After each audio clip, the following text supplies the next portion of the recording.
Now you can say, oh, Romeo. You know, I used to have a scene with Juliet. When we made love, he used to cry. Our job is to do with the teenagers. And what is going on this weekend? Well, we're headed towards the 75th anniversary of the air transport. Yep. Round about 1,000 air cadets and 150 staff are here helping us run the Royal International Air Institute.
For Saturday and Sunday, but as I say, that shuttle bus operating all day long, up and down the rear of the showground area, and available for your use with a number of stops all along the way, right through the blue zone, ending up down at the eastern area of the various villages.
Which is running all day along the rear of the showground, so do make the most of that.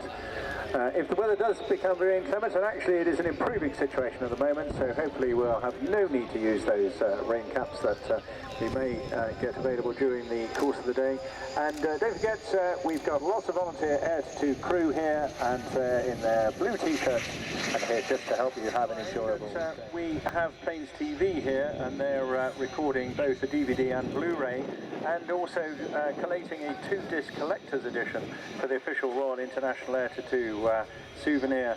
And they've got 7 cameras in all around the ground, as well as in-cockpit cameras in the Typhoon, Ramix Delta, and many other aircraft. Now you can order the DVD or the Blu-ray via their stands, and if you go there you can take away a free DVD called Airshow Action 9.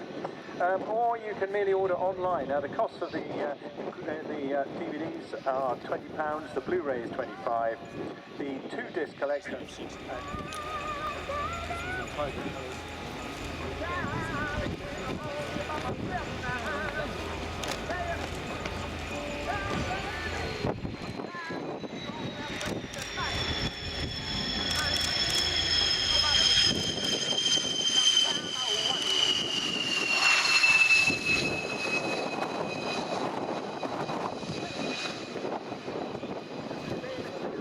Than was originally forecast. The latest actual, which was taken about 50 minutes ago, showed a cloud base of about 1,000 feet. But by the looks of it now, we've probably got few at 1,000, and the main base is probably 8,000 to 9,000 feet above that. So,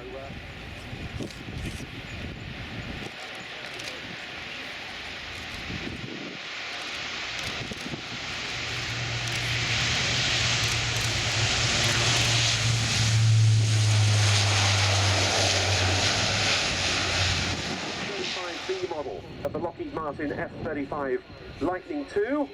It comes to us once again from the US Marine Corps, and we're going to see it going into its display with a demonstration of the capabilities that the STOVL, short takeoff and vertical landing derivative of the Lightning II, the F-35B, brings to the table, because this is the capability, the short takeoff, STO, STO capability, that this aircraft would use when operating from US Marine Corps vessels, or indeed on expeditionary operations.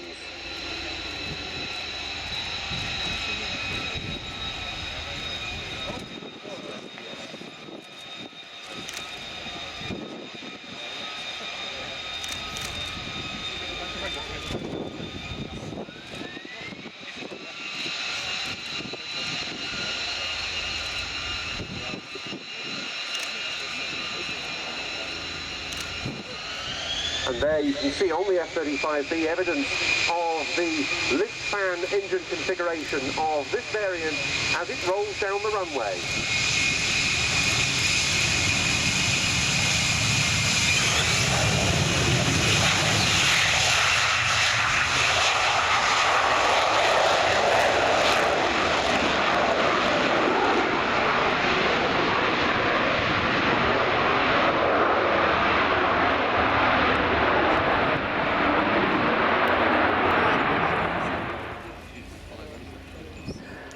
And there you can see refueling hoses streamed on the KC-130J as well.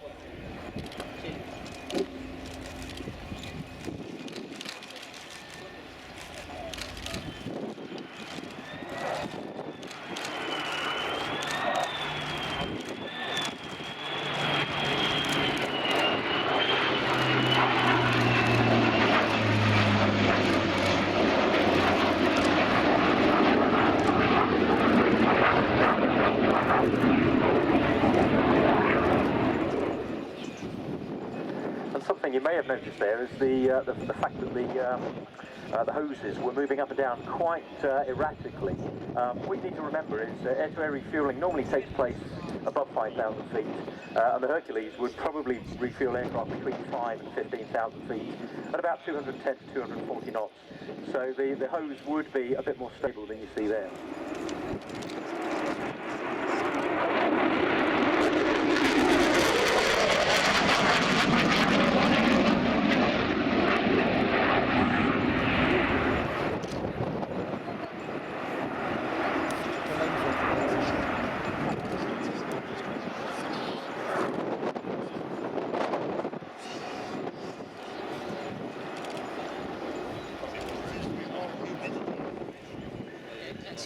The USS Wasp has been a focus of that,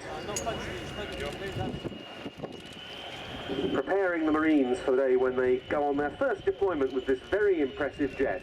Thus, into land the Lockheed Martin F-35B Lightning II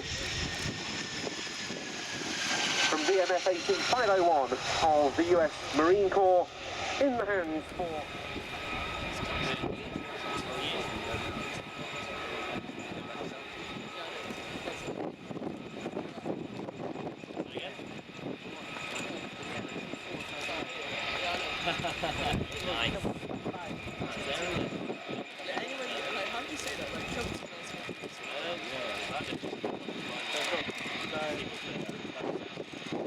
So, touching down the Lockheed Martin HC-130J Hercules from Marine Area Refueler Transport Squadron 252 at Marine Corps Air Station Cherry Point.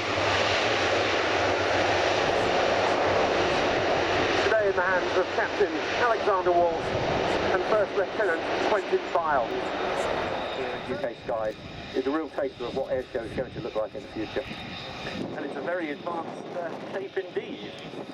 Yeah, it's obviously the first time that in UK hands we've owned a stealthy, low observability aircraft with the mission system on this aircraft is just so advanced, which is why that even though we've taken delivery of these aircraft and they will be in the UK over the next couple of years, it won't be until 2023 that they will be fully combat ready on board the Queen Elizabeth carrier aircraft carriers.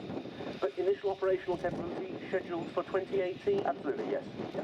And of course, number 617 Squadron, the famous Dambusters, will be the first to bring the type into operational service with the UK Armed Forces. Yeah, and I can't think of a squadron nameplate that deserves that more. Indeed, an 809 Squadron, I think really the Typhoon has a high-end multi-role weapon system with clearly unmatched air-to-air capability that we've been experiencing over the last 10 years, but the integration of Payway 4 for precision air-to-service operations. Phase 2 will give the aircraft a deep attack capability, but then Phase 3 will introduce a low collateral precision strike air-to-service.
Joined the Air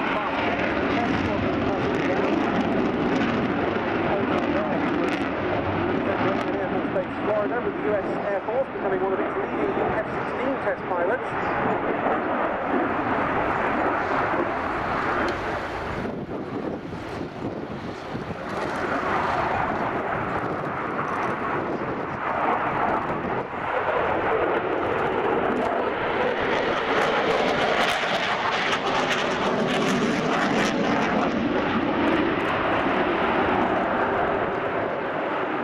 retirement from the RIAT, that joined BAE Systems.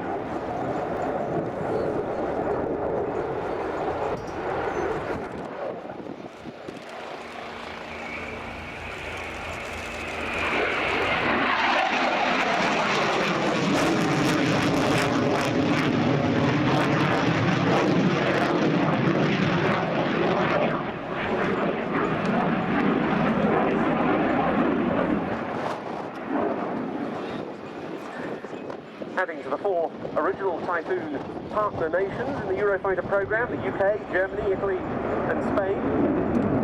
The aircraft is also currently in service with the air forces of Austria and Saudi Arabia and has been procured by the Sultanate of Oman and by Kuwait.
Super cruising, able to reach Mach 1 and above without the use of afterburner.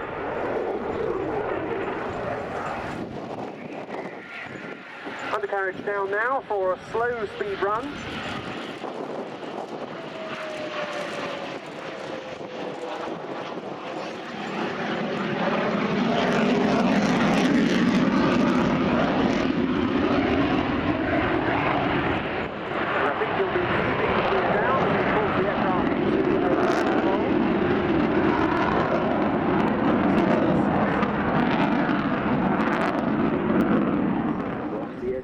Back again numerous times in a sortie. But I think just as with the F-35, interoperability is the key to this aircraft.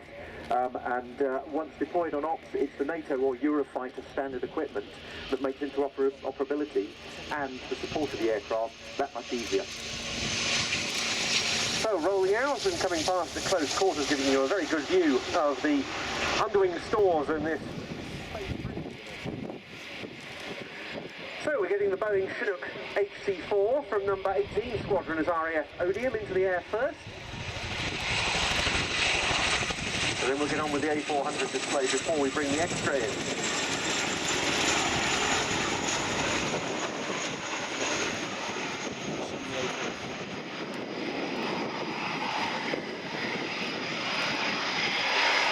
So taking the runway now, an aircraft that, like the F-35B and like the takeoff roll then, the Airbus A400M, the Atlas.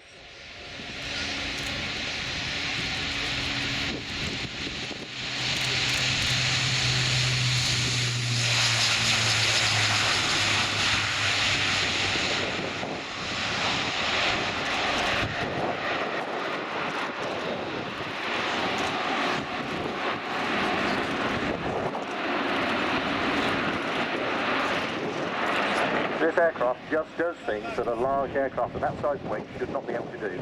That angle of climb is about 25 degrees nose up. Absolutely unbelievable.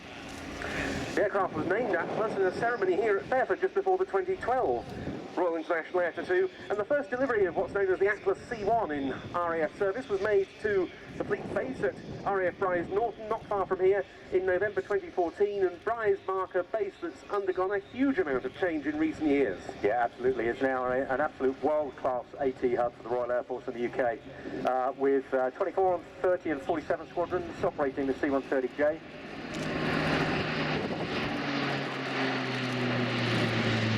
70 squadrons with the A400M, as you see in front here. Obviously this one is an industry version, and 99 squadrons with the C-17. We've then got the Voyager, which is operated by 101 and number 10 squadron.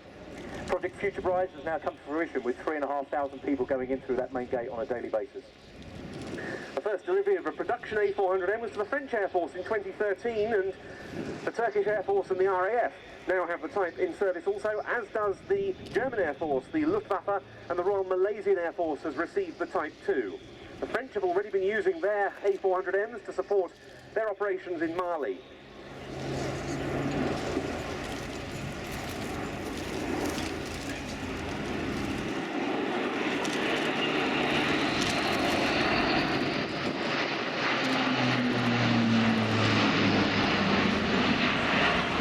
As we're sending new aircraft into Royal Air Force service, it's an incremental build on the capability of the aircraft. Those that are in service at Bry's Norton now have a world-class defensive aid subsystem, and very slowly are building up the capabilities to include medevac and airborne delivery.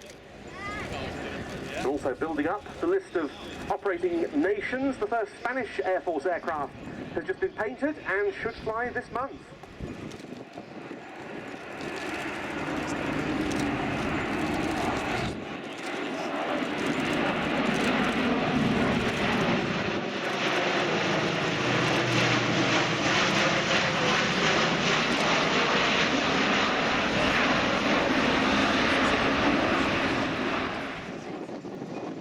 Operational loads these aircraft could carry, for example, a single Cougar or Super Puma helicopter or an NH-90. It could take a couple of Lynx or Wildcats, a couple of Apaches or Eurocopter Tigers. Now, Airbus helicopters, Tigers, I should say.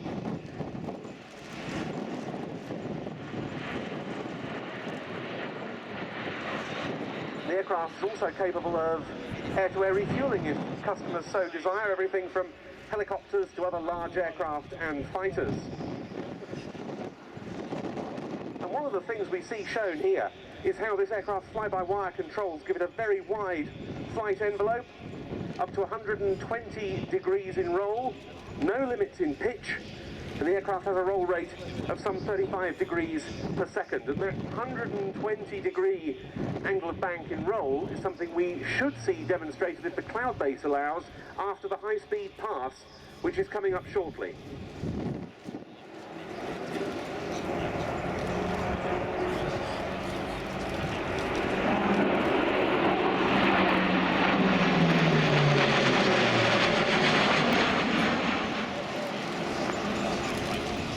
Very nice. Given the size and the fact that it is nevertheless a turboprop aircraft.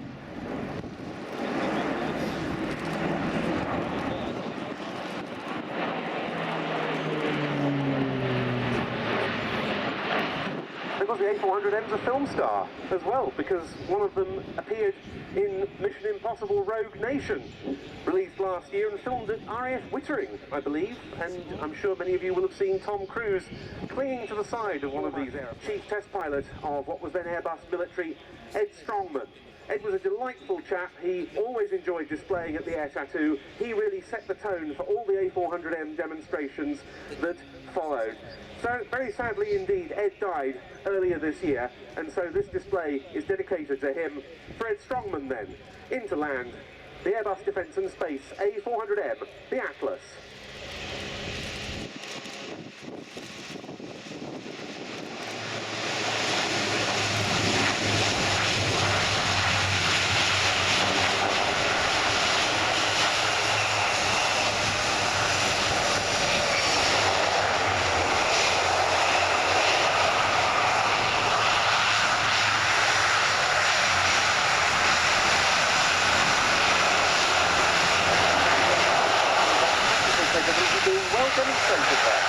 Yeah, unfortunately, if you're on the west side of the airfield, you won't have seen it.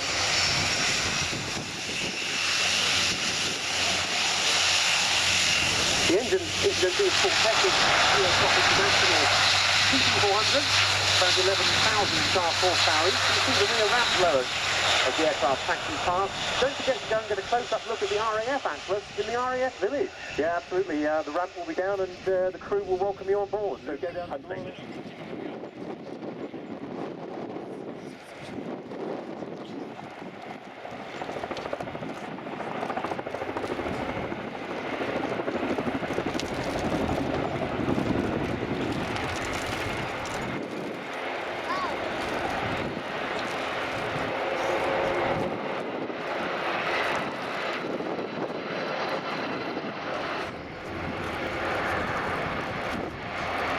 Despite its heavy lift capacity, the Chinook offers impressive manoeuvrability, as you're about to see, as Luke takes the aircraft in for the roller coaster.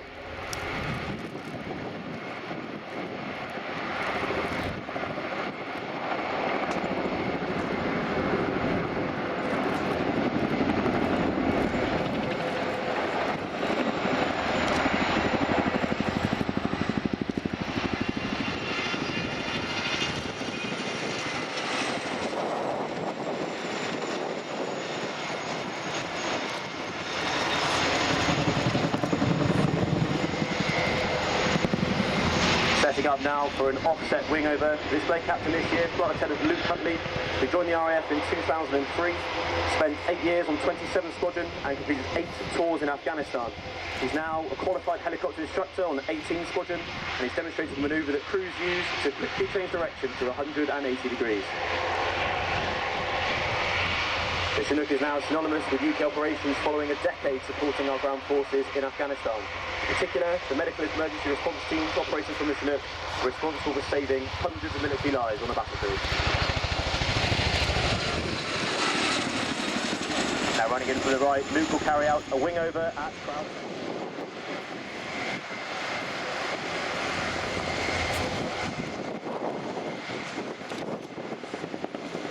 As he pulls up and rolls to the right, listen to the distinctive blade slap of the RAF Chinook.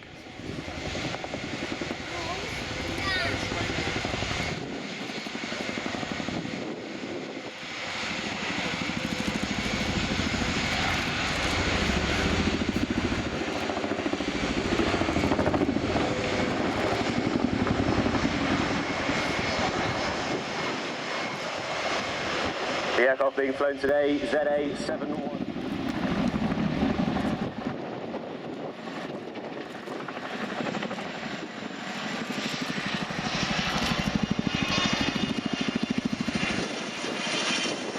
Of course, Luke could not do all of this on his own. He has a full crew and engineering support team to make all this happen.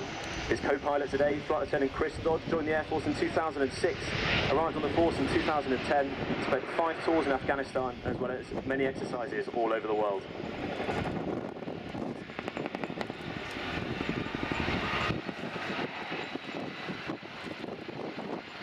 As the aircraft runs in now for a low-level orbit, look for the underside of the aircraft, sporting 3 hooks the aircraft can use to carry loads of up to 12 tons. That's another Chinook.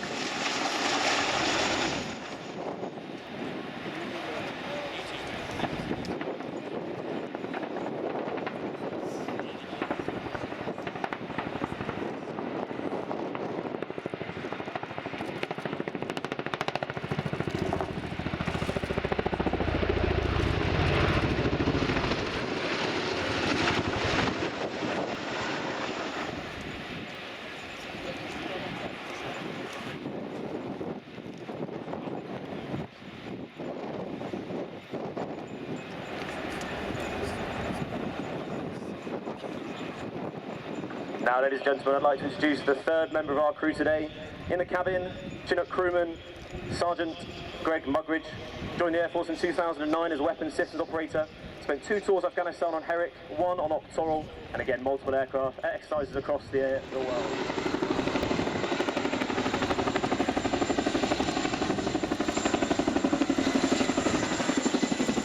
Normally with 2 crewmen down the back, their job is to run everything in the cabin and underneath. There's space for 40 troops, supplies, vehicles, boats or guns, and we also defend our aircraft with 2 M134 miniguns and an M60 on the ramp.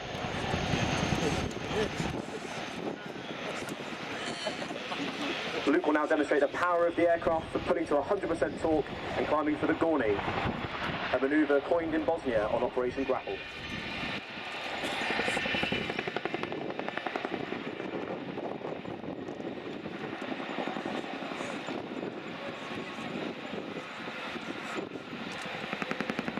As Luke descends out of the Gorni, you can see manoeuvres that we've been operating the Chinook with now for 35 years. Today, the force is able to carry out defence missions and tasks 365 days a year, operating in a multitude of environments, including the desert, jungle, Arctic and maritime all over the world.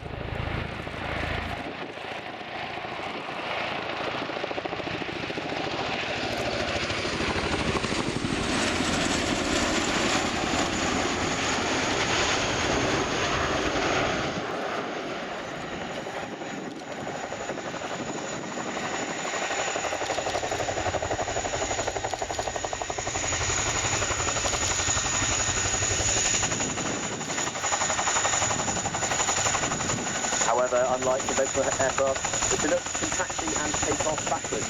What you're about to see is a masterclass in crew cooperation, as the aircrew combine to move the aircraft backwards at speeds of 25 knots, the crewmen steering the aircraft with voice command. It's skills like this that allow our crews to deliver surprise during the flood release in Yorkshire last Christmas. The constant practice of these skills allows our crews to do their jobs safely and effectively, whether home or abroad.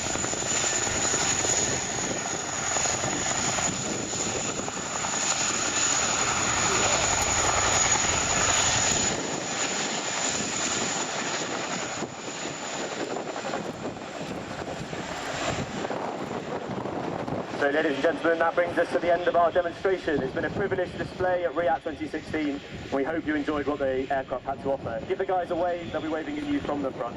Ladies and gentlemen, your 2016 Chinook display team. Very well done, Jack. Thank you so much for that. Yes, and a big wave and around For that, the organisers, headed by the show's chief executive Andy Armstrong, are of course enormously grateful.